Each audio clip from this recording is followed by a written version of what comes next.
विद्यादि सागर सुधी, जो विद्यादि सागर सुधी गुरु हैं हितैषी, शुद्धात्म में निरत नित्य हितोपदेशी, वे पाप ग्रीष्म ऋतु में जल है सयाने, पूजो उन्हें सतत केवल ज्ञान पाने, पूजो उन्हें सतत केवल ज्ञान पाने। बोलिए भगवान महावीर स्वामी की, आचार्य कुंद कुंद स्वामी की, आचार्य गुरुवर विद्यासागर मुनि महाराज की।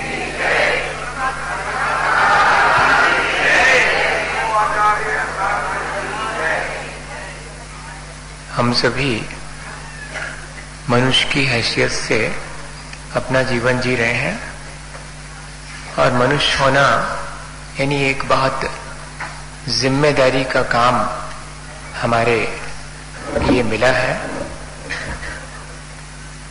अपना आत्म कल्याण की करने की जिम्मेदारी, ये सबसे बड़ी जिम्मेदारी है, ये सबसे बड़ा दायित्व है। इस दायित्व में और सारी चीजें भी समाहित हैं। अपने परिवार, समाज और राष्ट्र, यहां तक कि प्राणी मात्र के कल्याण के प्रति अपनी भावना रखना, ये भी दायित्व है। लेकिन सबसे बड़ा दायित्व है अपने आत्मोन्नति का। और कोई भी जीवन ऐसा दिखाई नहीं पड़ता जिसमें व्यक्ति अपनी आत्मोन्नति का कोई उपाय कर सके। इसलिए पिछले दिनों हम सभी ने अपनी आत्मोन्नति के लिए श्रद्धा,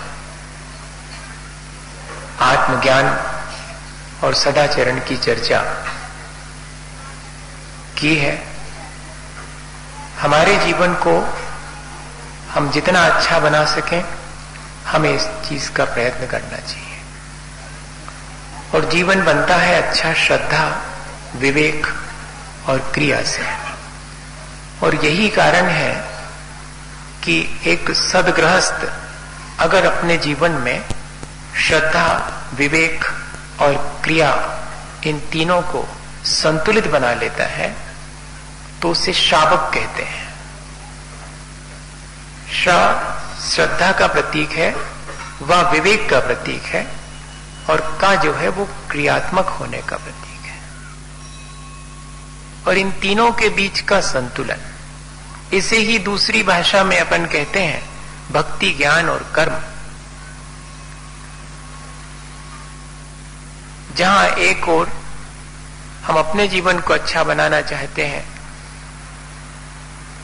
तो हमें दूसरी तरफ हमारे अपने चारों तरफ जो परिवेश हमें मिला है, जिस समाज, जिस परिवार और जिस राष्ट्र में हम रहते हैं, उसके बारे में भी हमें क्या करना चाहिए, ये सब हमारे मन में बना रहे। आत्मोन्नति करने वाला अपने परिवार, समाज और देश के लिए कुछ कर सकता है क्या?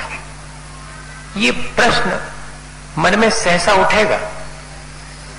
जबकि मैं सोचता हूं कि जो अपने आत्म विकास में लगा है, वो ही सचमुच अपने पारिवारिक, सामाजिक और देश और प्राणी मात्र के प्रति दायित्व को ठीक ठीक निर्वाह कर सकेगा। जो व्यक्ति अपने जीवन में श्रद्धा, विवेक और आचरण से समन्वित होगा, वही तो एक अच्छे परिवार को निर्माण कर सकेगा। जो व्यक्ति श्रद्धावान, विवेकवान और आचरणवान है, उसी से तो समाज की उन्नति होगी, उसी से तो देश की उन्नति होगी, उसी व्यक्ति से प्राणी मात्र का कल्याण होगा। व्यसनी व्यक्ति से किसी का कल्याण नहीं होता। बुरे आचरण और अश्रद्धा और अविवेक पूर्वक जीवन जीने वाले से किसी का कल्याण नहीं होता, स्वयं का भी आत्म कल्याण नहीं होता। इसलिए एक शावक होने के नाते हमारा पहला कर्तव्य है कि हम बहुत श्रद्धावान, विवेकवान और आचरणवान बने। श्रद्धा क्या चीज है ये अपन कई बार समझ चुके हैं, लेकिन एक छोटा सा उदाहरण मुझे सहसा याद आ गया। जैनेन्द्र कुमार ने अपने जीवन का संस्मरण लिखा। जैनेन्द्र कुमार को लोग बहुत कम जानते होंगे, मेरे ख्याल से तो यहां पर मैं हाथ उठवाऊं तो शायद कोई एक हाथ कोई मिलेगा कि हाँ जैनेन्द्र कुमार कोई हुए। बहुत बड़े साहित्यकार हुए, अब नहीं रहे। हिंदी की किताबों में उनका कभी नाम कहानीकारों में किसी ने पढ़ा हो तो उसे याद भी हो।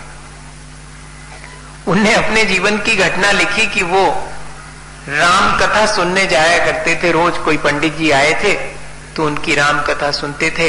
रामचंद्र जी का जीवन चरित्र सुन करके उनके मन में बहुत श्रद्धा उत्पन्न होती थी। जब एक दिन पूरा जीवन चरित्र हो गया तो घर लौटे तो देखा कि लॉन में घर के बाहर और उनका बेटा और बेटी दोनों खेल खेल रहे हैं। क्या खेल खेल रहे थे वो किसी के यहां पर मकान बनने के लिए रेत आई थी तो बच्चे रेत में खेल खेलते हैं, अपना अपना घर बनाने का खेल खेलते हैं। तो एक पैर रखा, उस पर रेत थपथपाई और पैर धीरे से नीचे से खींच लिया, बन गया घर। बस फिर उसमें चिमनी लगाओ। तब चिमनी का ख्याल जो है वो बेटी को तो रहेगा, बेटे को नहीं रहेगा।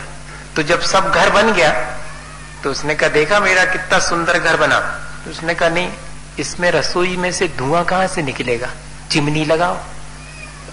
ढूंढने गए, वो मिल गई। एक तो काड़ी चाहिए थी, सेक लगा दी उसमें, ये हो गई चिमनी।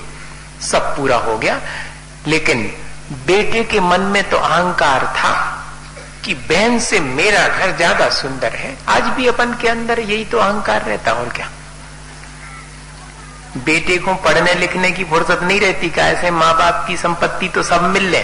सो आज देख लो कि बेटे लोग उतना नहीं पढ़ रहे हैं जितना कि बेटियां पढ़ रही। वर्तमान में देखने में आता है, बहुत कोई होंगे जो कि इस तरह बेटा आया है वो पढ़ रहा है और इतनी कम उम्र में। और मैं तो जब पहली बार मिला था तो मुझे बड़ा आश्चर्य हुआ था कि आपने जिस सीए को करने में 5-5 साल लगा देते हैं लोग, आपने सीए के ग्रेजुएशन के साथ सीए कर लिया, सीएस कर लिया, और ये सारी प्रोफेशनल डिग्री एक साथ ले लेना कोई आसान बात नहीं है। और वो आईएएस के लिए दिल्ली जाने वाले आचार्य श्री का आशीर्वाद लेकर के। ये एकाध कोई बेटा हो सकता है, लेकिन बहुत कम ही है। वो लिखते हैं कि उस बेटे के मन में ये अहंकार कि मैं तो बेटा हूं। वो अपनी बहन को बोलता है कि मेरा घर तुमसे भी अच्छा है। तो ठीक है, अच्छा है तो कौन कह रहा है कि नहीं है अच्छा। लेकिन बेटे को इसमें चैन नहीं है, तो बोलता कि तुम्हारे घर से मेरा घर दूना अच्छा है। अब जब दूना अच्छा कहा तो बेटी के मन में भी आया कि इतनी गिनती तो हम भी जानते, 10 तक तो हमने भी सीखी, स्कूल में भले ही छोटे हैं अभी। उसने कहा कि हमारा घर चौगना अच्छा है। दूने से दून चौगना हो गया। अब भैया जी ने भी कम नहीं थे, कह ले 8 गुना। अब 8 गुना के बाद में जो है, 8 गुने के बाद 10 के बाद तो गिनती आती नहीं, 16 तो पता ही नहीं उनको। तो बहन ने कहा कि देखो हमारा तो सीधी सीधी बात है कि अब 8 गुने से दूना तो क्या बात ही नहीं, तो क्या करेंगे। तो हमारा घर तो रामचंद्र जी बराबर बड़ा और बहुत सुंदर। अब रामचंद्र जी तक बात पहुंच गई। अब बेटा थोड़ी मुश्किल में पड़ा। अब उसने सोचा कि अपन तो गिनती से चल रहे हैं, हमने दूना कहा तो इसने चौगना, हमने चौगना कहा तो इसने 8 गुना। अब इसने कह दिया कि रामचंद्र जी बराबर, तो उसने कहा हमारा 2 रामचंद्र जी बराबर। अब जैसे ही उसने कहा कि 2 रामचंद्र जी बराबर बड़ा और सुंदर है, तो बेटी बहुत जोर से हंसी, बोलती कि रामचंद्र जी तो एक ही है। तब जैनेन्द्र कुमार ने लिखा कि मैंने महीनों उन विद्वान की रामचंद्र जी की कथा सुनी, लेकिन मेरे मन में जो श्रद्धा आई उससे कहीं अधिक श्रद्धा इन बच्चों के भीतर है कि रामचंद्र जी हैं और एक हैं, और वे ही जो है और हमारे लिए आदर्श है। ये श्रद्धान है, अपने अंदर है ऐसा श्रद्धान। अपन तो क्षण क्षण में बदलते हैं भगवान, इनमें संतोष नहीं तो इनके चरणों में, ए बेदी पे नहीं, ये तो सुनी है कि ये पे चमत्कार है, ये पे चलो रे, कहूं तो लाग लग जाए। श्रद्धान वो है जहां की हम वीतरागता को एक मान करके और अडिग और स्थिर होकर के उस वीतरागता की उपासना करते हैं। श्रावक वीतरागता के अलावा अन्यत्र कहीं नहीं भटकता है, ये है उसकी श्रद्धा। वो वीतरागता विभिन्न प्रकार से दिखाई पड़े वो अलग बात है, नाना प्रकार की मूर्तियों में दिखाई पड़े अलग बात है, लेकिन वीतरागता तो वीतरागता है, वो एक ही है। ऐसा श्रद्धान।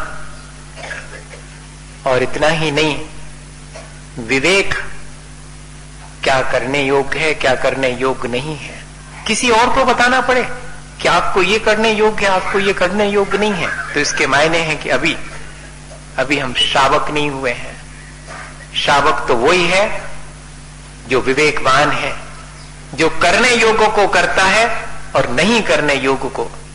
इदम करणीयम, इदम ना करणीयम, इदम आचरणीयम, इदम ना आचरणीयम इति प्रतिज्ञाएं नियमो जायते। वह ऐसा नियम स्वतः ही स्वप्रेरणा से ग्रहण कर लेता है अपने विवेक से, उसके अंदर इतना डिसिप्लिन स्वयं आ जाता है, अनुशासन स्वयं आ जाता है, उसे किसी से सलाह लेने की आवश्यकता नहीं, ना उसे किसी और की तरफ देखने की आवश्यकता है कि कौन कर रहा है कौन नहीं कर रहा है। मेरा अपना कर्तव्य है कि मैं अपना जीवन विवेक पूर्वक जीऊं। अगर अपन बात गौर से देखें तो हम सब लोग जिस तरह जितनी लापरवाही में अपना जीवन जी रहे हैं, तो हम स्वयं ही मुश्किल में पड़ेंगे कि अरे ऐसा जीवन व्यतीत होता चला जा रहा है, अपन ने कभी सोचा ही नहीं कि ये मेरे करने योग्य था या नहीं था, और मैं करता जा रहा हूं। मेरे जो करने योग्य है उसके लिए मेरे पास वक्त ही नहीं है। ऐसा विवेक उसके भीतर जागृत होना चाहिए। और आचरण,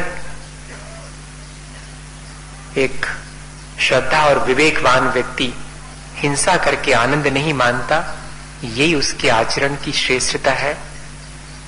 एक श्रद्धावान और विवेकवान व्यक्ति कभी झूठ बोल करके वाहवाही नहीं लूटता।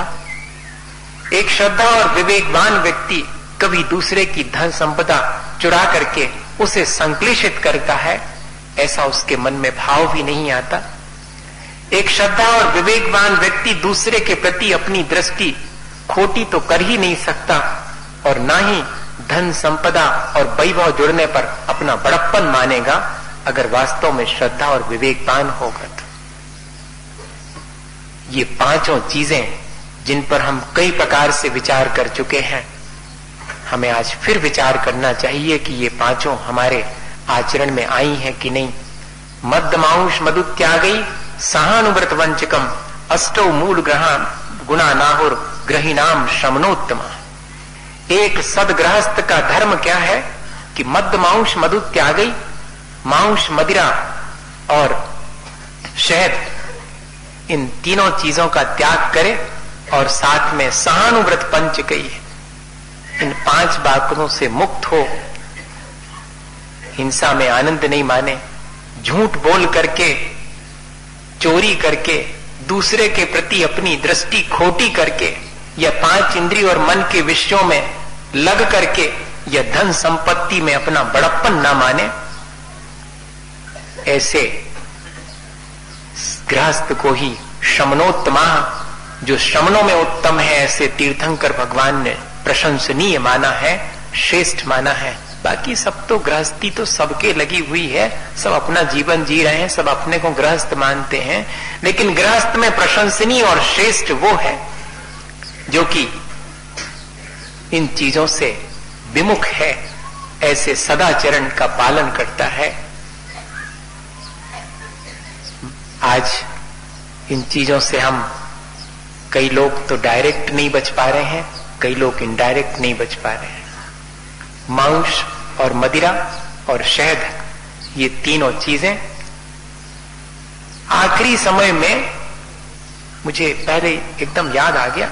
दो चीजें, आप दो घटनाएं सुना देता हूं आपको एक साथ। विनोबा भावे आखिरी समय में संलेखना ले रहे थे, ले भी ली उन्होंने। आचार्य महाराज के पास समाचार आया। जब संलेखना की चर्चा चलेगी तब उनकी संलेखना के बारे में कहूंगा। पर वो जो एक चीज थी कि आचार्य महाराज के पास जब समाचार आया कि उन्हें आशीर्वाद दें, तो आचार्य श्री ने 1982 में और आशीर्वाद के साथ ये समाचार भेजा कि सुना है कि बाबा दूध के साथ शहद भी लेते हैं, शहद तो खाने योग्य नहीं है। तब वहां से समाचार आया था कि श्री गुरु ने हम पर इतनी देर से कृपा क्यों की, हमें तो मालूम ही नहीं था, हम तो सोच रहे थे कि ये खाने योग्य है, हमें पहले कह दिया होता तो हम इसे बहुत पहले छोड़ देते। अब अगर हमें आज समाचार मिला है तो आज ही से हम शहद का शेष जीवन भर के लिए त्याग करते हैं। ये उनका वचन था। हम और आप विचार करें इस चीज को। दूसरा उदाहरण, जब कभी बंबई में ताजमहल होटल में कोई डेपुटेशन आता था फॉरेन के लोगों का, किसी यहां पर इंडस्ट्रियल कोई उनकी मीटिंग हुआ करती थी, तब उसमें सरयू दफ्तरी भी रहती थी, वे उसे मैनेज करती थी उनके भोजन को। आचार्य विद्यानंद जी महाराज की शिष्या है वो। उनका उदाहरण बता रहा हूं, उनके जीवन का संस्मरण इसी हनी के बारे में। शहद को बोलते हनी। जब उन्होंने लोगों के कहने पर, जापानीज के कहने पर, और उन्हें आइसक्रीम दी, तो सादा आइसक्रीम दी, तो उन लोगों ने कहा कि हमें आप हनी आइसक्रीम क्यों नहीं दे रहे? तो उन्होंने कहा आप हमारे मेहमान हैं, हम मेहमान को तो अच्छी चीज खिलाएंगे। तो उन्होंने कहा मतलब क्या हनी आइसक्रीम अच्छी नहीं है? उन्होंने कहा नहीं, हम अपने मेहमानों को मधुमक्खियों का उगाल, मधुमक्खियों को वॉमिट कैसे खिला सकते हैं? ओ हनी ऐसा है, वो मधुमक्खियों को वॉमिट है, वमन है? बोलते हाँ। तब उन सब ने उन्हीं के सामने उसी जगह पर और कहा कि आज से हमारा हनी का त्याग है, शहद का त्याग है, और हम अपने बच्चों को आज तक बाजार में बिकने वाली आइसक्रीम नहीं छुड़वा पाए हैं जिसमें कि हनी भी रहता है। आज हम अपने बच्चों को जिन बिस्किट्स में और एग पड़ा हुआ है, हम वो नहीं छुड़वा पा रहे, हम खुद नहीं छोड़ पा रहे। जो सुबह सुबह से ब्रेड आती है, उस ब्रेड में किस तरह उसके बनने की प्रोसेस है, कभी सोचा आपने? किस तरह से उसमें और जीव राशि उत्पन्न होती है और उसी में मरण को प्राप्त करती है। हैवी फर्मेंटेशन होता है, अल्कोहलिक फर्मेंटेशन होता है। शराब बनती तब तो उसमें ऐसा स्वाद आता है, C2H5OH बनता, एथाइल अल्कोहल बनता, कार्बन डाइऑक्साइड रिलीज होती, तब वो स्पंजी हो जाती, और टेस्ट के लिए उसमें एग तो कंपलसरी होता। और हम वो ब्रेड भी खा रहे हैं और बच्चों को भी खिला रहे हैं, क्योंकि कौन बनाए नाश्ता सुबेरे से? परांठे ले आओ, ब्रेड का डिब्बा और पैकेट और खाओ।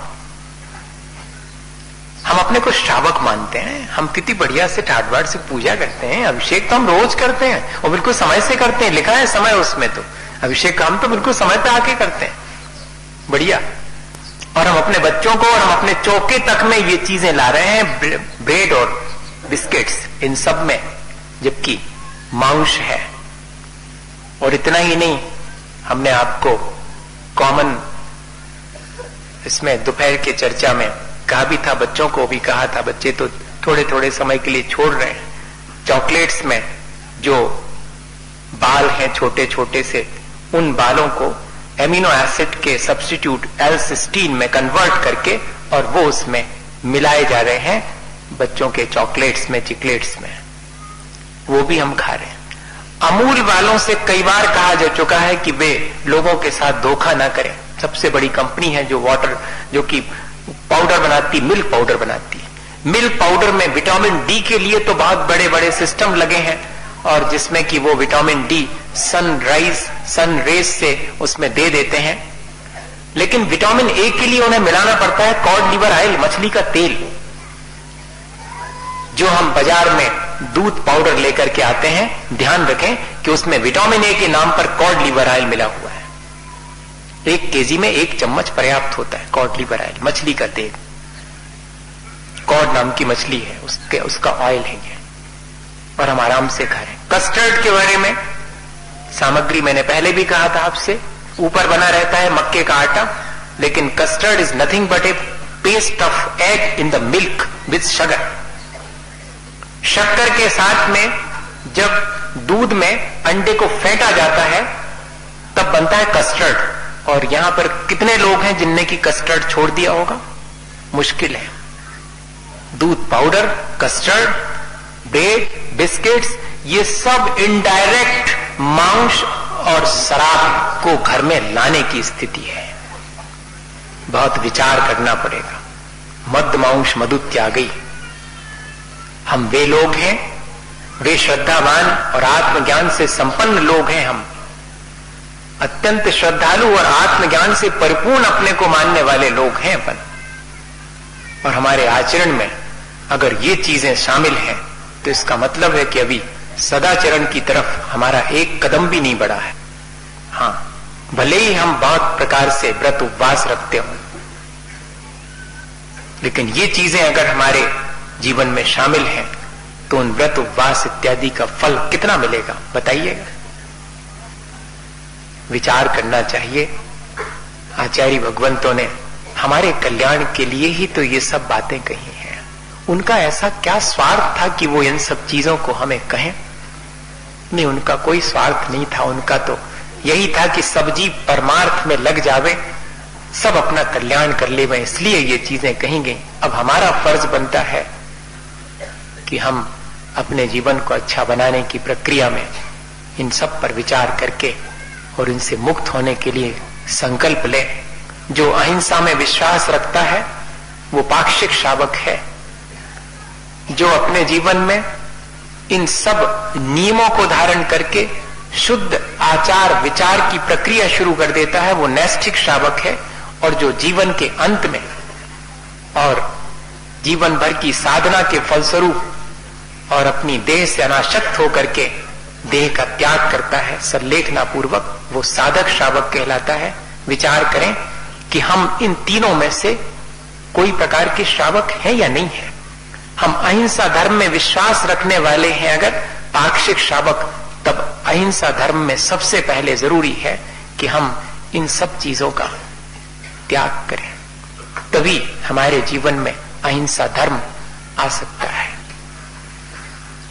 ये धीरे धीरे इनडायरेक्ट सारी चीजें, और जब चर्चा आई है तो हम इसमें यह भी ध्यान रखें कि यह जो सामूहिक रात्रि भोजन की परिपाटी है उस पर भी हमें विचार कर लेना चाहिए।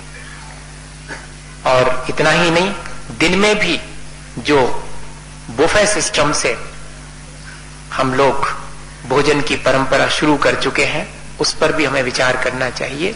ये हमारे अहिंसा धर्म को नष्ट करने वाली दोनों प्रक्रियाएं हैं। अब शायद आगे आने वाले समय में हमें बहुत हिम्मत करके ये संकल्प लेना होगा कि जहां हमें रात्रि में भोजन के लिए बुलाया जाएगा वहां हम जाने से इनकार कर देंगे, या हम जाएंगे तो वहां खड़े होकर के उसका बहिष्कार करेंगे कि हम जैन हैं। हम जैन क्यों कहें, हम मनुष्य हैं ऐसा कहें। हम आदमी हैं, हम मनुष्य हैं, अभी हमारे भीतर इतनी इंसानियत अभी बाकी है ऐसा कहें बहुत गौरव के साथ कि अभी हम मनुष्य हैं, इसलिए हम पशुवत जब चाहे तब नहीं खाएंगे। हमारे लाइफ का एक डिसिप्लिन है, जो कुछ दिख गया उसी में मुंह मार दिया। ये तो सुबह से शाम तक पशुओं को देखने में आता है, जब चाहे तब नहीं। ये डिसिप्लिन है कि सूर्य जब तक अपनी किरणें फैलाएंगे तब तक हमारे जीवन में खान पान की प्रक्रिया चलेगी। और जब सूर्य विदा ले लेंगे तब फिर हम अपने खान पान की कोई प्रक्रिया नहीं करेंगे। ये चीज हमें बहुत अपने जीवन में शामिल करने के लिए विचार करना चाहिए। सब चीजें कर रहे हैं अपन, लेकिन ये अनिवार्यतम चीजें हैं। आपको शायद मैंने मैडम गांधी का उदाहरण सुनाया था कि जब विदेश में जाकर के और उन्होंने आलू प्याज से रहित, अंडे से रहित थाली मंगाई थी, तो उन्होंने कहा कि आप सीधा कहिए ना जैन थाली चाहिए। तब उनका ये वाक्य था कि ये चीज कितने वर्षों में, कितनी साधना से ये सिंबल बन पाया होगा, कितने मुश्किल से लोगों ने ये परंपरा बनाई होगी, ये पहचान बनाई होगी कि रात में भोजन नहीं करते हैं। जैसे वैष्णव जन तो तेने कहिए जे पीर पराई जाने रे, या जैनी जन तो तेने कहिए जे पीर पराई जाने रे। ये हमारी भारतीय संस्कृति रही है, गांधी जी का प्रिय भजन रहा है। हम दूसरे की तकलीफ भी नहीं पहुंचाते, हम दूसरे जीव राशियों का कितना विघात होगा अपने थोड़े से सुख के लिए।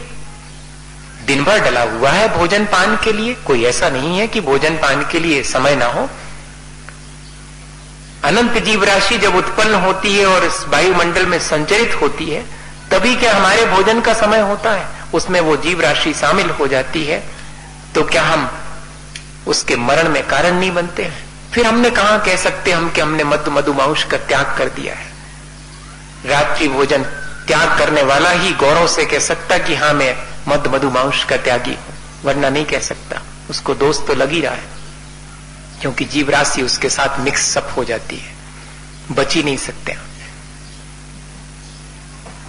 इन छोटी सी चीजें लगेंगी, लेकिन ये सब अहिंसा धर्म को हमारे जीवन में लाने में कारण बनेंगी। गांधी जी हमेशा कहा करते थे, जब लोग उनसे कहते थे कि आप तो जैनियों जैसा आचरण करते हैं, जैनी है क्या आप? तो उनका एक ही जवाब होता था कि अहिंसा और सत्य में विश्वास रखने से अगर कोई जैन होता है तो मुझे ऐसा जैन कहलाने में कोई परहेज नहीं है। मैं गौरव से अपने आप को ऐसा कह सकता हूं, क्योंकि मैं अहिंसा और सत्य की मानता नहीं हूं, मैं तो प्रयोग करता हूं सत्य और अहिंसा के प्रयोग। विनोबा की किताब पढ़िए, कभी पढ़ना हो तो अहिंसा की तलाश में, और गांधी जी की पढ़नी हो तो सत्य के प्रयोग। ये प्रयोग करने वाले लोग थे, ये सिर्फ संगोष्ठी करने वाले लोग नहीं थे कि अहिंसा पर एक खुला सम्मेलन रख लो, तालियां पीट करके घर चले जाओ कि अहिंसा पर क्या विचार रखे थे साहब। अहिंसा अकेला विचार नहीं है, अहिंसा तो जीवन शैली है। और उस अहिंसा और सत्य के लिए हम अपने जीवन में प्रकट करने के लिए जरा भी कोशिश नहीं कर रहे हैं। हमें करनी चाहिए कोशिश भैया। हमने पिछले दिनों में इसी अहिंसा, सत्य, अचौरी, ब्रह्मचर्य और अपरिग्रह, ये जो 5 जीवन को ऊंचे उठाने वाली, अच्छे बनाने वाली बातें हैं, इन पर बहुत प्रकार से विचार किया है। और आज इन 5 अनुव्रतों के साथ, जैसा आचार्य समंतभद्र स्वामी ने लिखा कि 3 मकार का भी त्याग करना, वैसे 3 मकार और भी हैं आज वर्तमान के, सबको मालूम होंगे? नहीं मालूम? अरे हम तो सोच रहे थे यहाँ के लोगों को तो मालूम ही होना चाहिए। मध्य, मांस और मधु, ये 3 मकार हैं। ऐसे ही वर्तमान के मंच, माला और माइक, ये भी 3 मकार हैं। देख लो आप, हर आदमी के अंदर रहता है ये कि कब मिलेगा मुझे। ये भी 3 मकार उसी के साथ है। पर अभी तो मध्य, मधु, मांस से बचने के लिए प्रयत्न करना चाहिए। जो इनसे बच जाता है उसी का जीवन श्रेष्ठ बन सकता भैया। वो ही अपने को इस देश का एक अच्छा नागरिक कह सकता है, वही प्राणी मात्र के कल्याण की भावना भा सकता है। जिस धर्म, मेरे ख्याल से तो किसी भी धर्म में, मेरे भारतीय मूल के धर्म, मैं तो ये कह दूं अगर तो ज्यादा ठीक रहेगा, भारतीय मूल के किसी भी धर्म में हिंसा को तो धर्म नहीं माना होगा। मांस भक्षण, मदिरा पान और मधु पान करने के लिए किसी ने भी धर्म तो नहीं माना होगा। इनको सबने पाप ही माना है। इसलिए हम सबको विचार करना चाहिए कि हम ऐसा धर्म अपने जीवन में धारण करें जिससे कि हमारा और प्राणी मात्र का कल्याण हो। असल में हम अपनी सीमाएं निर्धारित कर लें, हम अपनी मर्यादाएं निर्धारित कर लें तो हम अनायास ही इन सब चीजों से बच सकते हैं। अब जरा सा अपनी मर्यादा और सीमाओं को निर्धारित करने पर भी अपन आगे बढ़ते हैं।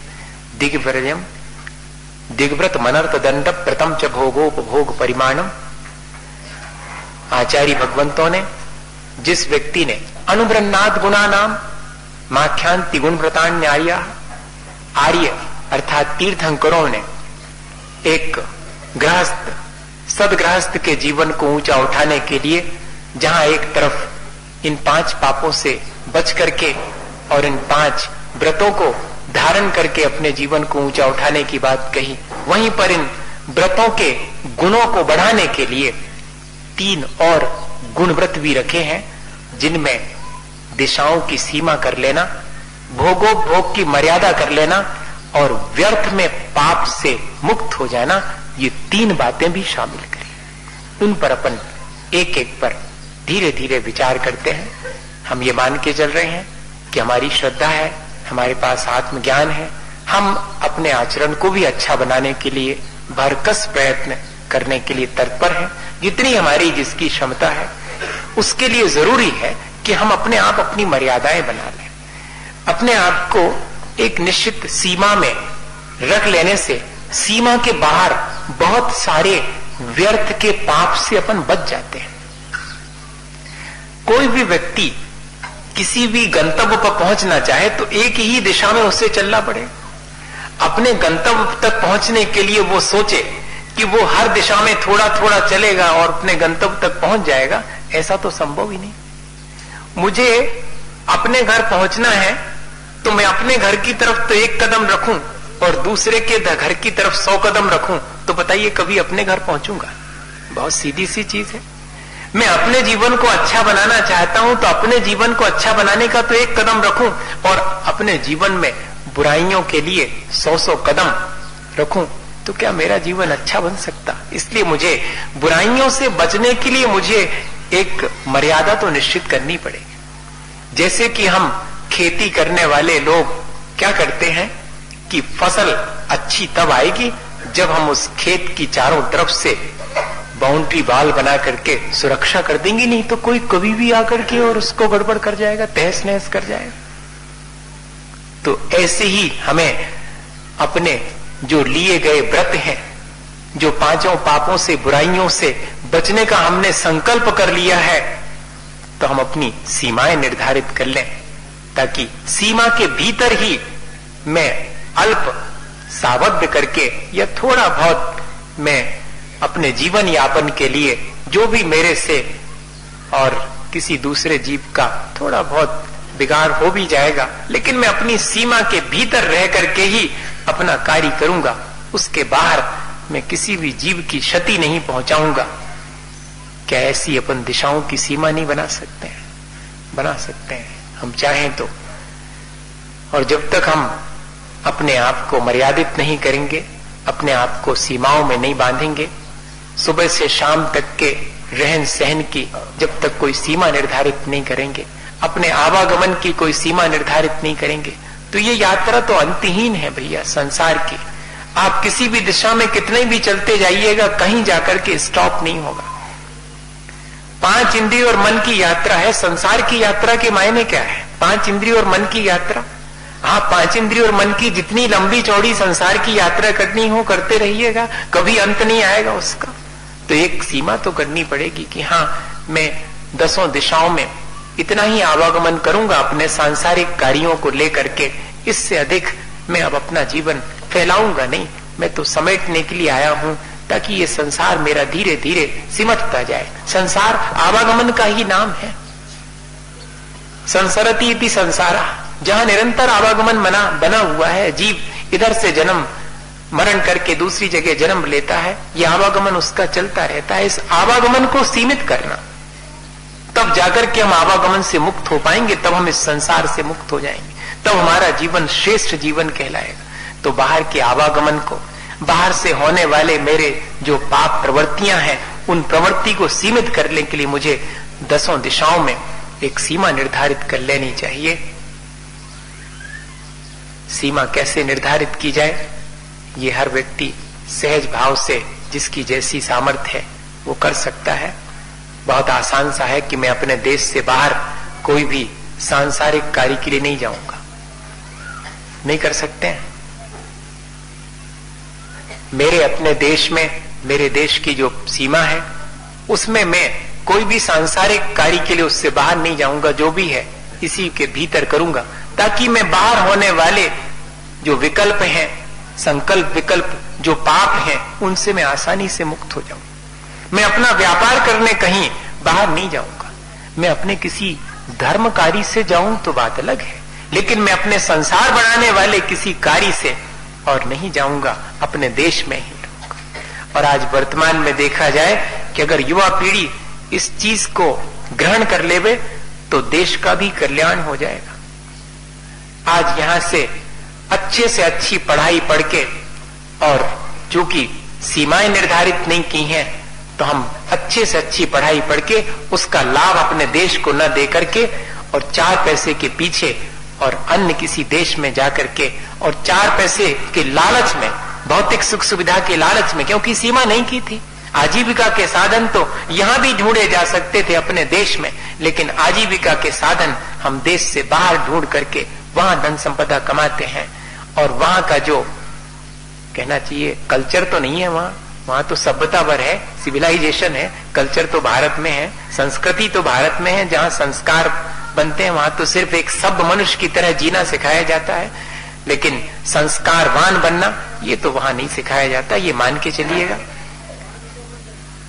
तब ये सीमाएं अगर हमने अपनी निर्धारित कर ली हों, अपने परिवार की सीमाएं इस तरह निर्धारित कर दी जाएं, तो बताइए हमारे समाज का ही नहीं, हमारे राष्ट्र का, प्राणी मात्र का सिर्फ इतना करना पड़ेगा कि हमारे भौतिक सुख सुविधाओं पर हमें नियंत्रण करना पड़ेगा, उस लालच में नहीं पड़े।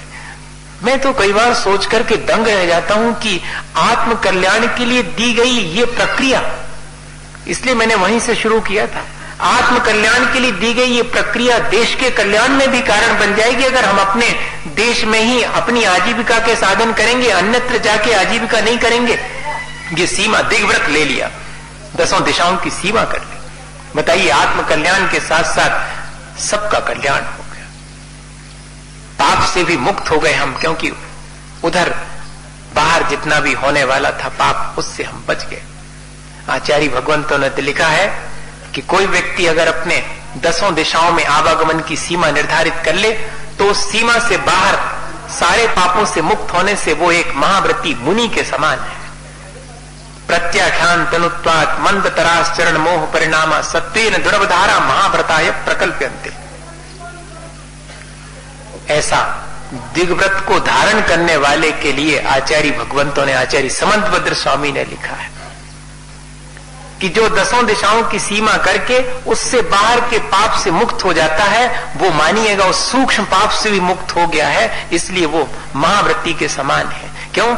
ये वही ले सकता है जिसके अंदर बहुत अल्प कषाय बची हुई है। प्रत्याख्यान नाम की कषाय जो संयम होने में बाधक बनती है, वो भी अत्यंत अल्प बची हुई है। उस अल्प, उस मंद कषाय के वशीभूत होकर वो अभी महाव्रत नहीं ले पा रहा है, लेकिन उसने अपनी सीमा बना ली, सीमा के बाहर तो वो महाव्रती के समान ही और आचरण कर रहा है, इसलिए उसकी पीठ थपथपा रहे। इतनी ऊंचाई हम छू सकते हैं घर गृहस्थी में रहकर। मैं आपसे ये कह रहा हूं, 10 दिशाओं की सीमा बनाकर अपने आजीविका के लिए हम आसानी से और सीमित कर सकते हैं। आजीविका के साधनों को भी सीमित करना पड़ेगा, इसकी भी चर्चा कभी करेंगे। आज एक छोटा सा उदाहरण दे करके अपनी बात पूरी करता हूं। एक सभा में बाबा जी रोज प्रवचन करने से पहले और आंख उठा के देखते थे, जब तक एक वृद्ध और वृद्धा नहीं आते थे तब तक सभा शुरू नहीं करते थे। लोगों को ये बात बड़ी वो लगती थी कि काय हम आदमी नहीं है का, हम तो आए हैं, हम आ गए, और जब तक भी वृद्ध और वृद्धा नहीं आएंगे तब तक बाबा जी भी देखो, बाबा जी का भी कैसा राग है, साधु जी तो हो गए लेकिन राग है। अब भी जब तक नहीं आ जाए, जब तक उनकी सभा शुरू नहीं हो, प्रवचन नहीं शुरू हो। बाबा जी मुस्कुरा देते थे, सुनते रहते थे कि हाँ कहन दो, क्या फर्क पड़ता है। एक दिन ऐसा हुआ कि बहुत देर हो गई, 10 मिनट लेट आए वो दोनों वृद्ध दंपत्ति और आकर के क्षमा याचना पूर्वक सभा में बैठ गए। बाबा जी ने प्रवचन शुरू किए और फिर जब पूरे हो गए तो सबसे कहा कि आज तो बात पूरी, जो बार बार मन में विकल्प उठ रहा है वो ठीक कर लिया जाए, समाधान कर लिया जाए। ये लोग 10 मिनट लेट आए और हमने भी 10 मिनट देर से प्रवचन शुरू करे, इस बात को सब लोग के सामने आज क्लियर कर लिया जाए। इनसे पूछें कि ये क्यों 10 मिनट देर से आए। तो जब उनसे पूछा तो उन्होंने कहा कि अब इतनी बड़ी सभा में हम क्या कहें, आज हमारे इतने रात में चोर घुसे थे। ठीक है भाई, चोर घुसे थे इसलिए, तो अब इसमें तो कोई वाहवाही नहीं है, चोर घुसे थे तो कल नहीं, हमने तो वैसे इनको बहुत समझा, अगर जी हमारी बात थोड़ी मान लेते तो इतनी बात नहीं बढ़ती और इतनी देर भी नहीं लगती। तो हुआ क्या, कहते कुछ नहीं, चोर घुसा, हम दोनों जन जग रहे थे, चुपचाप लेटे ही हते और वो घुसा।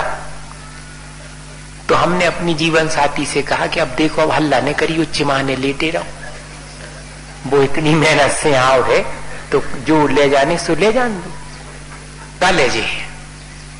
देखो आप, जिसकी मर्यादा है, जिसकी सीमा है, उसको कहीं कोई विकल्प नहीं होता,